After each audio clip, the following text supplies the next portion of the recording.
Hi, it's Alan at TFL Therapies here. Thanks for dropping in.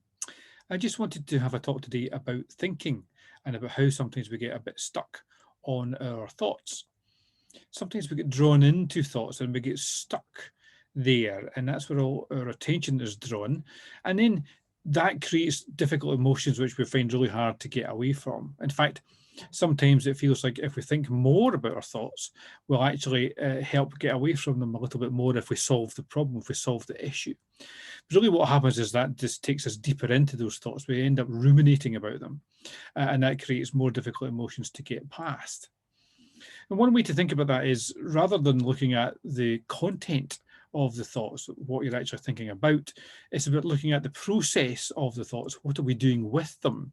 And if we can learn to put our attention elsewhere, if we can learn to draw our attention away from the thoughts that are pulling us in and put it somewhere else, whether that's on a rewarding pastime and activity, whether that's focusing on a different task, whether that's perhaps listening to music, or even just kind of doing something like a breathing exercise. If we can use that way of working, if we can use that process rather than focusing on the content of what we're thinking about, then we can develop a sense of control over those thoughts. It means that we're not stuck with them and we're not stuck with the emotion that they're creating as we focus our attention on those difficult thoughts. So have a little look at that. Have a think about how you can start to pull back from some of the thoughts, focus your attention elsewhere in a broader way, and maybe more specifically onto smaller ways of working, smaller tasks that can help you get away from those thoughts, and see if that can help you.